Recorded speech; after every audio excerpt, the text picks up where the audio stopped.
según desde el lugar en que nos vean, nuevamente en Sin Pasaporte Podcast, donde analizamos y discutimos la actualidad política colombiana e internacional desde una perspectiva migrante y exploramos el mundo con ojos colombianos. Nuevamente nos acompañan Camila Peña desde Francia, Camilo Rodríguez desde Eslovaquia y quien les habla, Nicolás Devia desde Colombia. Hoy intentaremos ahondar un programa un tanto dividido en dos temas de crucial relevancia en los últimos días, pero en principio pues quería saludarlos en su lugar de origen. Hola, Camilos, ¿cómo están? Hola Nico, hola Cami, bien, por Hola acá ya Camila, hola Nico. anocheciendo.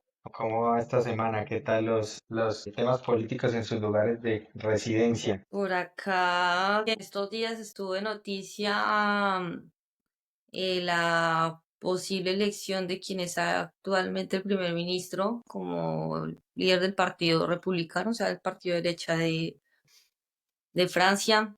Entonces eso también va, acá también empieza el periodo preelectoral. Pues empieza a indicar cosas, ¿no?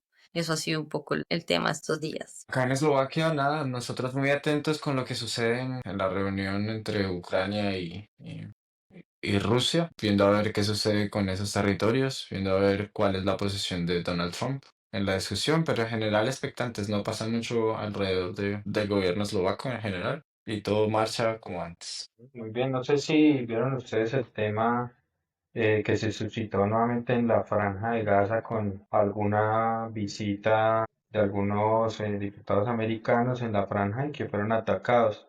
Y hoy recientemente vi la noticia de que fueron asesinados algunos miembros del cuerpo diplomático israelí en Estados Unidos a manos de tirador que fue capturado por las autoridades sin remordimiento alguno. No sé si tuvieron acceso a esa noticia, si la tuvieran, pues que desde su análisis, ¿no? Yo vi algo sobre los ataques en la Franja de Gaza, que habían, pues como siempre, niños y personas que no tienen nada que ver con el conflicto. Pero fue todo pues lo que pude ver y entender del tema. No sabía lo del ataque a los diplomáticos. Sí, no, por mi lado tampoco no tuve conocimiento alguno al respecto. Por parte de los Estados Unidos le estoy siguiendo la pista en términos de migración a que Donald Trump eliminó las ayudas para todos los refugiados en el mundo entero, pero excepto para una clase minoritaria blanca en Sudáfrica. Entonces el New York Times sacó un reporte muy valioso respecto a que por qué solo los sudafricanos y específicamente la clase blanca como para proliferar el tema del nacionalismo blanco tanto en los Estados Unidos como en Sudáfrica y también haciéndole un poco la venia a Elon Musk. Pero los dos temas que no tomas, que tú tocas, no tengo conocimiento. Bueno, eso tiene una lógica, ¿no? Que claramente Colombia es permeado principalmente por las noticias de Occidente influenciadas por Estados Unidos. Entonces, lo que pase de cierta manera en Estados Unidos se comunica muy rápido a países como Colombia para generar ese rastro del que tanto estamos hablando y pues que tiene objeto este canal, ¿no? Me era curioso porque acá se le dio un cubrimiento todo el tiempo, ¿no? De esta noticia, de cómo ya cambia un tanto el discurso de lo que pasa en la Franja de Gaza, pero en esencia es cuando la opinión se respecta a lo que diga o no Estados Unidos. Y de hecho son los dos temas que intentaremos tratar el día de hoy. En principio, la firma o del convenio de la Ruta de la Seda suscrita entre Colombia y China, de los que intentaremos hablar el día de hoy. Y en segundo lugar, pues el fallecimiento en días pasados de Pepe Mujica, este político uruguayo que ha dejado huella en los políticos y en las futuras seguramente generaciones. Entonces, para entrarnos en detalle, no sé, quiero indagarlos a ustedes respecto del tema del fallecimiento de Pepe, un político pues que ha sido polémico en su vida, en su historia de origen guerrillero, un político que ha marcado quizá esta futura generación, pero el que se ha convertido en un tema de bastante tendencia, a veces sin bastante profundidad en su análisis, ¿no? Vimos cómo falleció el Papa recientemente Francisco, quien hacía votos, pudiéramos decir, de pobreza desde una posición política supremamente alta. Y digamos que esa ideología fue compartida por Pepe al vivir en una vida modesta y hacer parte de este discurso su vida misma, ¿no? Es decir, morir con lo necesario más que lo vital e intentar disfrutar más la vida, intentando romper alguna serie de paradigmas. Pero en esencia quería preguntarte, Camilo, de Pepe, ¿qué nos puedes decir, qué puedes ahondar al respecto de ese legado, de ese origen, de la historia misma de Pepe Mujica? Bueno, yo escribí mi columna al respecto. Sé enfocarme en su legado sociológico, qué es lo que representa para la Unión Latinoamericana, qué es lo que representa para el mundo. Lo abordé desde el sentido amplio de lo que fue su carrera y su vida en general. Un tipo que casi cumple 90 años, inició también a este movimiento de los 60 de la incorporación de la rebelión, la revolución cubana y todo lo que impregnó en América Latina con el paso a las dictaduras, tanto en Argentina como lo sucedió con Videla, como lo sucedió en Chile con Pinochet. Digamos que en Uruguay no fue distinto, la diferencia fue que, pues eso, José Pepe Mujica fue parte del grupo guerrillero Tupamaro, que en ese momento, a diferencia de nuestro conflicto, participaba en saqueos en la sociedad civil, pero en urbes, en Montevideo, en ciudades del Uruguay, y que al final lo conduce a pagar 13 años de cárcel, coincidencialmente en periodos muy semejantes a los que concurre también Nelson Mandela con el apartheid en Sudáfrica. Detalle que me pareció bastante importante. Y creo que es ahí en ese punto de disrupción, tanto para Mandela como para Pepe Mujica, que él cambia su perspectiva de entender que el mundo de las armas definitivamente no los va a llevar a tomar ni el control del Estado como en un principio se requería, y mucho menos a sumirlo para poder llevar a cabo los objetivos políticos de estos grupos alzados en armas, llámese como se llame. La diferencia en Uruguay, digamos que en este periodo de personas que estuvieron a cargo como dictadores, fue que pues, se sucedió tanto entre la cúpula militar y, digamos, los políticos de turno. Entonces hubo desde 4 o 5 personas que sucedieron al poder y que al final castigaron con mucha opresión a las personas que estuvieron presas, dentro de esos Pepe Mojica, con penas de prisión, aislamiento total, con reducción de alimento, con reducción de visitas, con reducción de inclusive luz solar, lo cual, tanto como él lo narra en su libro, notó un cierto cambio en sus rasgos de personalidad. Y eso básicamente me parece que fue lo que intenté describir en la columna que escribí. Me parece que posterior al desarrollo de su encarcelamiento, el tipo sale de la cárcel a empezar a formar un grupo político que al final consolidó una fuerza política en Uruguay, empezando como diputado, pasando como senador, llegando finalmente en las elecciones del 2010 a ocupar el cargo de la presidencia con un 52% de favorabilidad en las urnas. Y posteriormente volvió al Senado. Su esposa, que también es un icono muy valioso en esta conversación, también hizo parte de tanto de la carrera política de Pepe como de la vida política nacional en Uruguay. No tuve oportunidad de remarcar lo importante que es ella, Lucía, pero la columna la enfoqué en lo que es un verdadero ejemplo en la geopolítica global. Es distinto posicionarse en cómo yo quiero vender la austeridad, ostentando riquezas o ostentando poder. Lo que nos mostró Pepe en amplio concepto fue que el rol desde donde tú converses con la sociedad es el rol con el cual tú puedes llevar a cabo los proyectos políticos. Y bueno, pues hay un tema largo que podemos conversar más adelante. Camila, quería preguntar también a ti un tanto de cuál es esa visión que tienes de Pepe y sobre todo desde su forma de gobierno. Sabemos que desde tu formación pues nos puedes aportar mucho, sobre todo desde el discurso, de cómo se aplica la política, cómo se aplica la gobernabilidad y además también que sé que conoces bastante cómo fue realmente el gobierno, porque mucho se dice frente a la popularidad del ser, es decir, Pepe fue austero, demás, pero ¿cómo le fue en su gobierno a Uruguay cuando Pepe fue presidente? No sé si nos puedes andar al detalle de esos temas, Camilo. Bueno, sí, sí, porque yo tengo frente a este tema, sí, creo que tiene que ver más con el ejercicio político, ¿no? Al final queda todo muy reducido a frases motivacionales de el ser humano que fue, pero al final, pues, él fue presidente, ¿sí? No, no otra cosa. Entonces, sí, me parece que con su muerte, su legado político quedó reducido a eso y no a la profundidad del debate que eso implica. Y en Uruguay, primero, pues decir que es un país pequeño, una población pequeña, Entonces, aplicar, implementar cosas, pues resulta un poco más sencillo que en otros tipos de poblaciones mucho más heterogéneas, amplias y con conflictos diversos. Sin lugar a dudas, quitar el lugar de conflicto que pueda tener la realidad en Uruguay. Yo lo seguí sobre todo a partir de la implementación de los sistemas de cuidado en Uruguay, porque pues fue uno de los pioneros en América Latina en hablar de sistemas de cuidado. Bueno, resumen que es un sistema de cuidado, es la organización de toda la oferta de servicios dirigida a niños, personas mayores, discapacitados, pues estas personas que necesitan cuidado y que normalmente se hace al interior de los hogares y en los hogares lo ejercen las mujeres, que son las que están, bueno, a quien se les ha asignado históricamente este rol por temas de género. Bueno, en fin, ya me voy muy lejos, pero el sistema de cuidado en Uruguay fue el primero en decir, bueno, de los primeros, de los pioneros en decir, hay que reconocer el trabajo,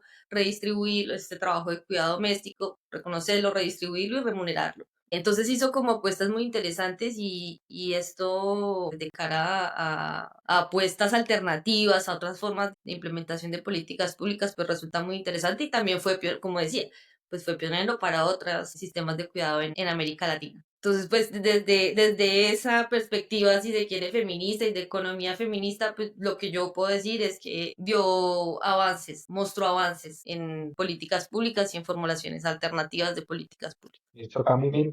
Es muy curioso porque lo dices, Uruguay no es un país tan extenso, de hecho su extensión territorial no es amplia, pero su población tampoco. Creo que incluso la población de Bogotá es mayor que la de Uruguay. Entonces ya entienden el reto de qué es ser alcalde de Bogotá y a su vez cuál es la dinámica de ser alcalde, de ser presidente de un país como Uruguay. Pero además de eso, digamos que se estableció políticas también como el matrimonio entre parejas del mismo sexo, volvió legal el cannabis, es decir, hubo allí unos avances políticos. Pero no sé si, Cami, si especialmente tienes algún aporte respecto a lo que significó su gobierno en temas de crecimiento económico, desarrollo, porque a mí me causa mucha curiosidad que tienes razón, se reduce mucho el debate al tema estructuralmente de las frases, del discurso, de vivir la vida y al final de esto es motivacional. Y muchos políticos se suben a ese bus de la motivacional que pueden ser sus palabras, que tienen todo razón, pero no valdría más un legado de un político por lo que ha hecho en virtud de un país, sino por lo que ha dicho, porque sabemos que los políticos dicen mucho y a veces no hacen lo mismo que dicen. Bueno, aquí fue coherente en su política, en su forma de vivir, pero no sé, desconozco ese avance como la presidencia de Uruguay, según las cifras que vi, no, o los análisis que vi, más bien no hubo un crecimiento esperado en reducción de la pobreza y demás. No sé si sepas algo de eso. Lo único que yo supe del tema es que pues igual dejó un déficit económico. Más allá de entrar a evaluar políticas, no podría decir. Camilo. Yo quiero ampliar, digamos, esta conversación porque él entra con amplias mayorías en el Senado. Digamos que en Uruguay tienen una estructura parlamentaria un poco distinta. El vicepresidente también hace parte de la estructura parlamentaria y él entra con mayorías en Senado, lo cual le permite hacer estas reformas que tú mencionaste anteriormente, la reforma del matrimonio entre parejas del mismo sexo, la aprobación del cannabis. El problema que tuvo él fundamentalmente en la aprobación del cannabis fue la implementación de la aprobación del cannabis, que al final eso conlleva no solo la orquesta de los hospitales y el sistema de salud para reforzarlo, para poder tratar a las personas que tengan adicción o no, o la producción por parte de instituciones estatales. Pero adicionalmente, las cifras económicas de él, digamos que le acompañaron en el sentido de que hubo un crecimiento promedio de alrededor del 5%. Y este es un punto importante porque, claro, lo que estás haciendo es inyectando capital en desarrollo social como corresponde, digamos, desde el esquema político de la izquierda. Tú inyectas más capital desde la orquesta pública y lo que haces es que, digamos, que la derecha radical empieza a ver ausencias tanto en seguridad, que es lo que siempre pasa tanto en Colombia. Entonces las cifras de seguridad aumentaron en hurtos, agresiones adicional. La educación tampoco fue un tema que fue coyuntural, digamos, durante la presidencia de Pepe Mujica. Pero el salario real, lo que fue la deuda pública, digamos que se mantuvo promedio. Hubo un aumento, digamos, en el salario alrededor del 30%, que al final son políticas públicas muy de izquierda, de inyectar dinero sobre la sociedad, proyectando de que eso va a mejorar los estatutos de vida de las personas. Y bueno, la continuidad que dio a su gobierno. Entonces después Él fue ministro de Ganadería, Pesca y Agricultura en el gobierno de Tabaré Vázquez, pasó a ser presidente, posteriormente pasó a ser senador, pero en el gobierno subsecuente dejó delegado a una persona más o menos del mismo bloque o de la entidad ideológica hasta el periodo actual donde volvió a gobernar la derecha. Entonces eso habla muy bien de la mecánica política como se manejó en el Uruguay. Y bueno, las tensiones normales que tuvo, como la salida en falso que tuvo con Cristina Fernández de Kirchner, y bueno, y los medios de comunicación, que también podría ser una pregunta interesante acá. Los medios de comunicación en Uruguay tienden a ser más de derecha, el diario La República tendía a ser, digamos, como más irreverente con las políticas que él dinamizó, pero al final, en su forma de ser, fíjate que volvemos al mismo punto con no preparar las entrevistas, con el hecho de serlo mucho más escueto, terminó ganándose la aprobación tanto de personas de su gobierno como personas que no pertenecían a su gobierno y terminó con alrededor del 75% de favorabilidad a su gobierno, lo cual es una cifra enorme y pues habla muy bien de lo que generó en su gobierno y al final es propio de las dinámicas de derecha o de izquierda. Bueno, es curioso porque quizá lo que vivió Uruguay y lo que está viendo Colombia en su momento, pues tiene una seria conexión del pasado guerrillero de los gobernantes como es Gustavo Petro y como fue en su momento Pepe Mujica. Ese origen guerrillero, pues en el caso de Pepe, pues sí fue seriamente investigado, ¿no? Incluso donde duró bastante años en prisión, donde fue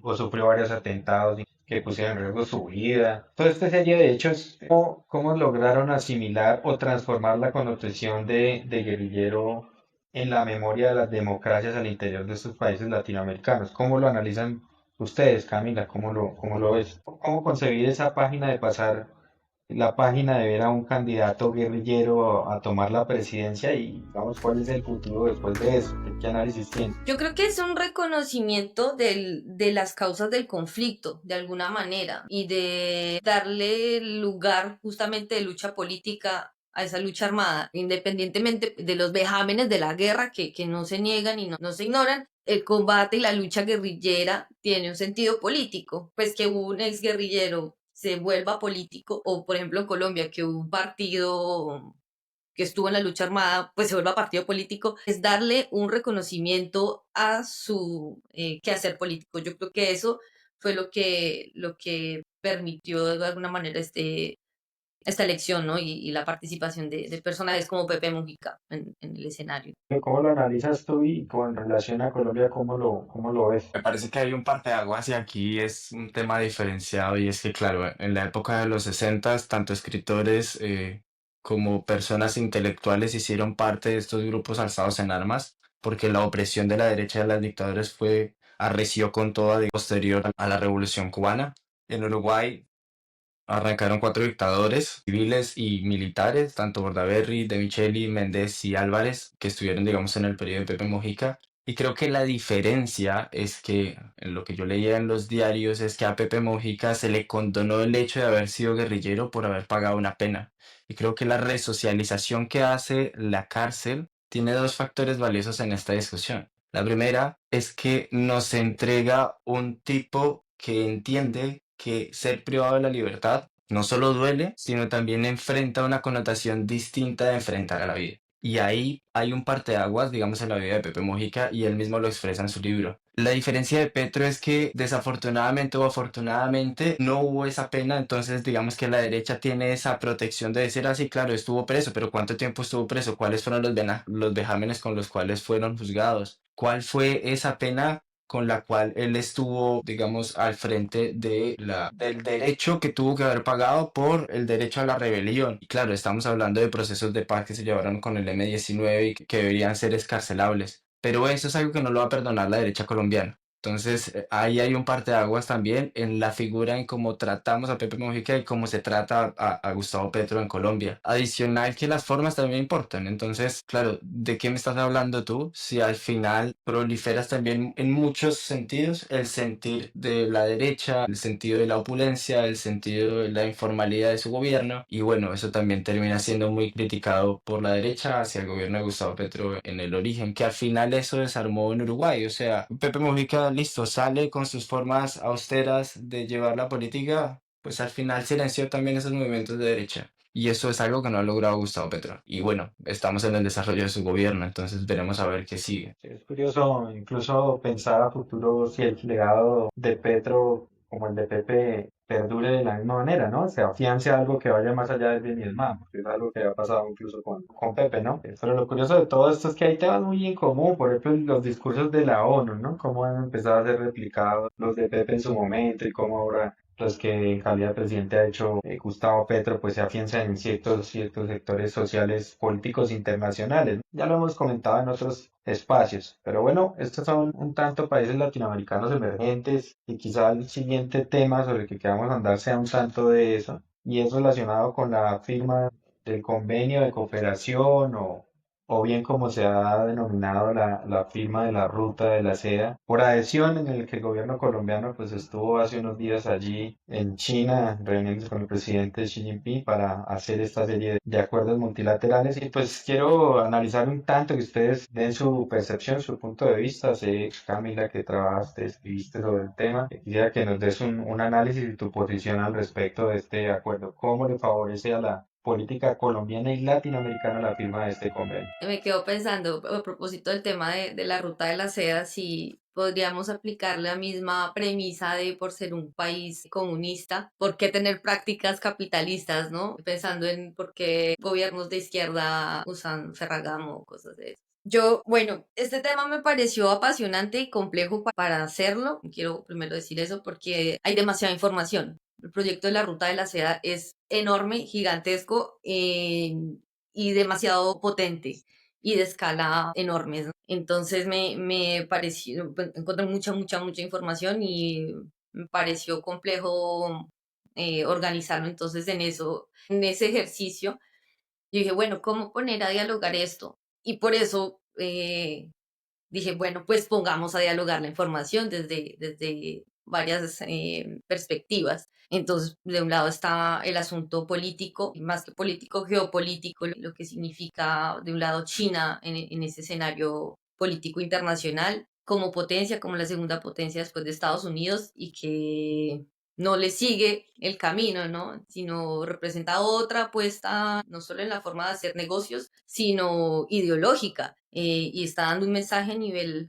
mundial muy claro, contundente. De hecho, cuando Donald Trump se retira del Acuerdo de París de cambio climático, pues China se queda. Y así, todo el tiempo están como en este rifirrafe en donde se posiciona China, no solo, vuelvo y digo, no solo en el aspecto económico, que es de lo que más se habla, ¿no? Cuando se habla de China es como, todos los productos chinos made in China y todo este tema, pero no es solo ahí, sino también culturalmente e ideológicamente, que es demasiado fuerte, porque nosotros desde Occidente pues no vemos la cultura china como tan cercana, pero creo que con este proyecto empieza a hacerse este tipo de aproximaciones. Por un lado lo vi desde el punto político, desde otro lado desde el punto económico, cómo está la economía china hoy, porque se dijo, no, tuvo un decrecimiento el año pasado, entonces siempre queda como este mensaje, no, los chinos no van tan bien porque tuvieron una burbuja inmobiliaria, bueno,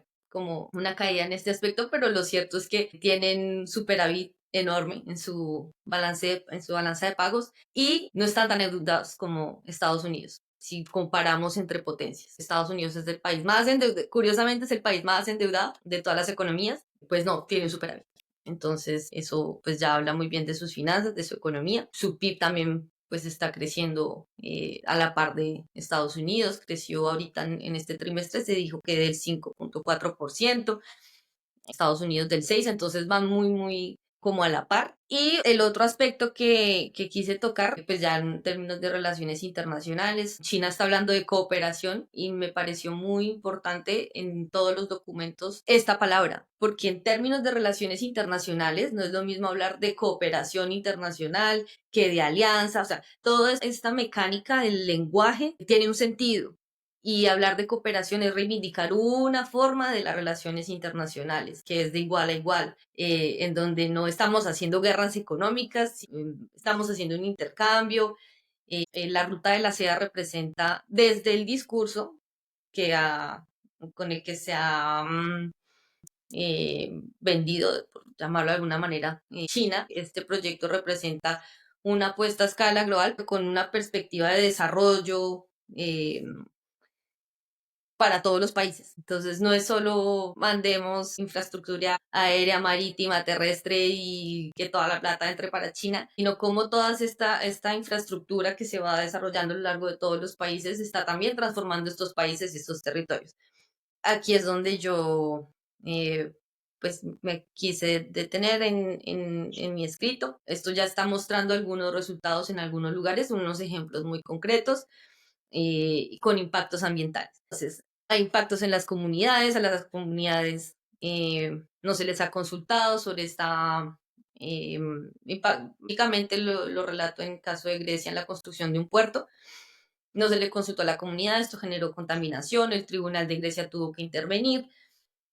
Bueno, habían varios casos, esto fue un informe de la Universidad de Cambridge, en donde se relata pues como estos hallazgos de lo que ha pasado en algunos lugares con la implementación de la ruta de la seda. Y ya citándolo en nuestro caso colombiano, pues bueno, yo digo, para Colombia es una gran oportunidad en términos de intercambio comercial. Y cuando Petro lo anunció, pues decía, bueno, vamos a volver todo el Pacífico un gran puerto, conectar Colombia y el país y Asia, que no es solo la China, sino todo el continente, vamos a conectarnos de otras formas, por vía marítima, a través de tecnología, a través de inteligencia artificial. Bueno, se ve como una gran oportunidad, pero nosotros no estamos negociando con un igual y yo creo que no hay que ser ingenuos. Y seguramente el gobierno lo entiende, pero esto, viéndolo más en perspectiva, hacia futuro es en qué lugar de negociación estamos primero frente a China y segundo, en términos de nuestras realidades locales en nuestros territorios. Al final, cómo se definen la formulación de políticas. Si se va a construir un puerto en Buenaventura, ¿con quién hay que negociar en Buenaventura? ¿Con los carteles de narcotráfico que tienen el control del territorio? Esa es la realidad del país. Entonces, pues yo celebro todo lo que se pueda hacer por traer otros capitales, otra inversión, forma también de hacer las cosas, otros socios comerciales y desde lugares de respeto por la soberanía, pero sí creo que no hay que ser ingenuos y que hay que vigilar que esto realmente sea un gana y gana y no un cambio pues de potencia de Estados Unidos a China. Por ahí va el tema.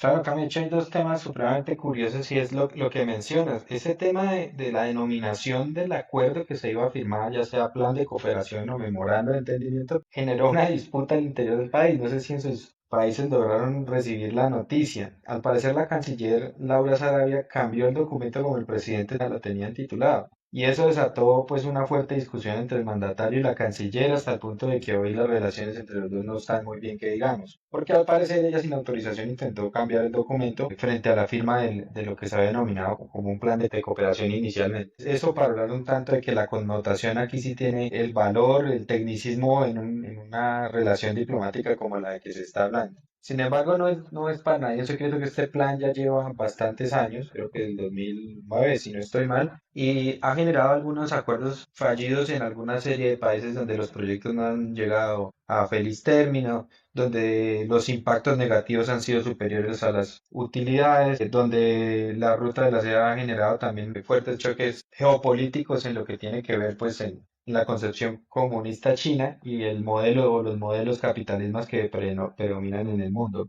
Bueno, pues no sé, yo aprecio un tanto ese discurso, un tanto desde la misma influencia occidental. No sé si me equivoque, pero de cierta manera sí es esa pregunta o ese argumento que acabas de mencionar del acuerdo, por ejemplo, para la elaboración del metro. Fíjese que está financiado con recursos americanos un proyecto chino. Y bueno, eso no tendría mucho sentido.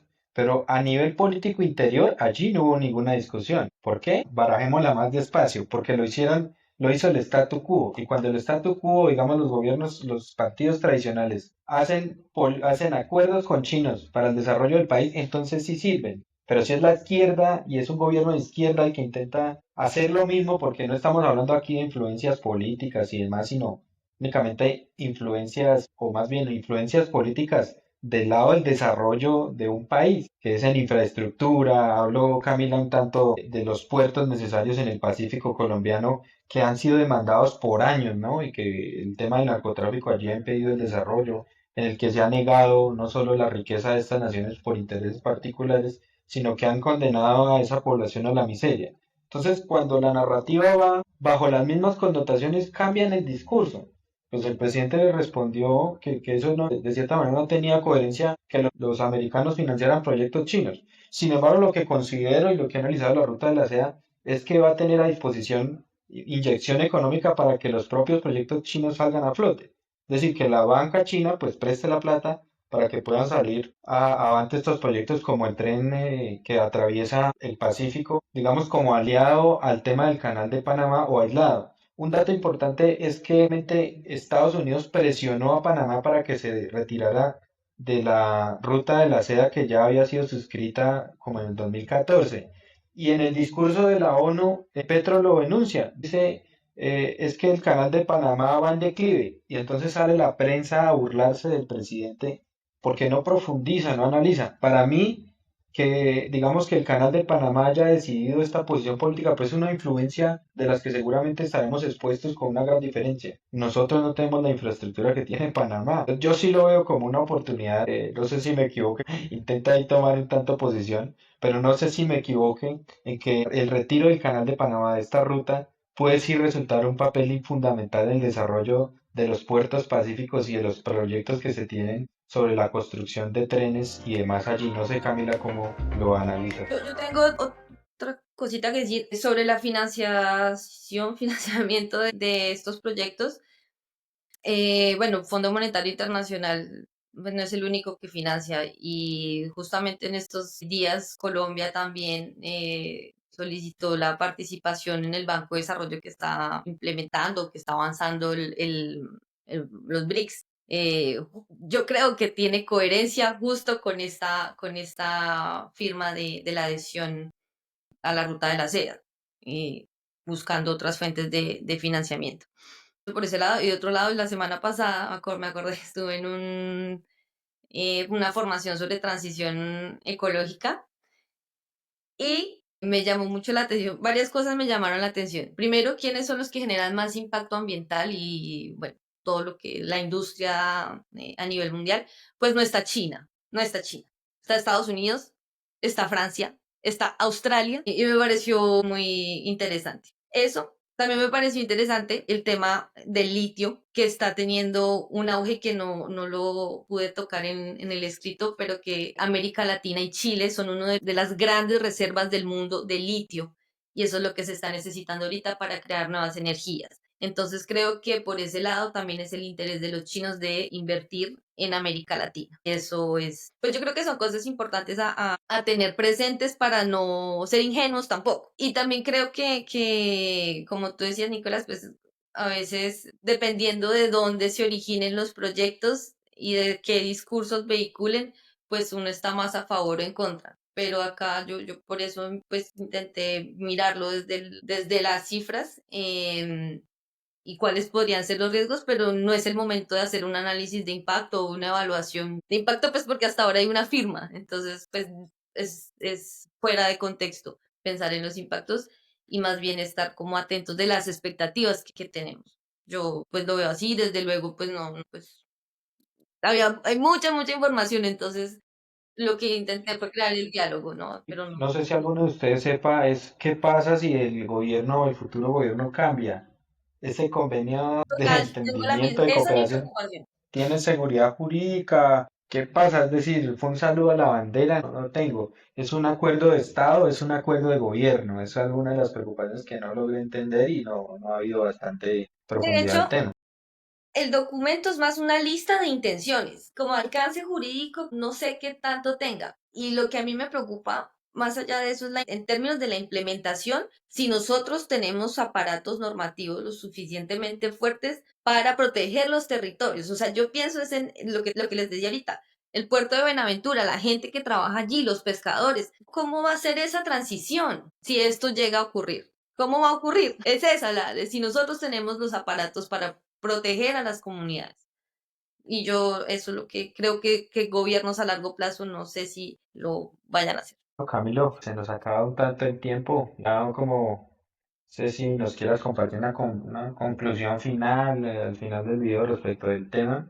Sé que siempre son divergentes nuestras opiniones y de eso se trata. Como comentario de cierre, que igual me parece interesante lo que está pasando, diversificar los socios comerciales. Creo que se le da mucho espacio en esa discusión al tema ambiental de China, que desde luego es importante, no quiero decir que no, pero hay otras cosas en su discurso que se están pasando por alto, se quieren ignorar y creo que es a propósito y es sobre todo este énfasis en la cooperación, en un trato entre iguales, que ha sido como el mensaje más potente de los chinos. En la proyección de la ruta a la SEAE, pero pues ya veremos qué ocurre y ya esto sería toda mi conclusión. Que hay que, sobre todo, que desde la comunidad y desde la organización civil y social hay que rodear lo que está pasando para que no nos metan gato por liebre. Sí, muy cierto, hay que además revisar que este convenio de cooperación no trae de la mano una ruta, valga la redundancia, siendo la ruta de la SAE no trae una ruta frente a proyectos materializables.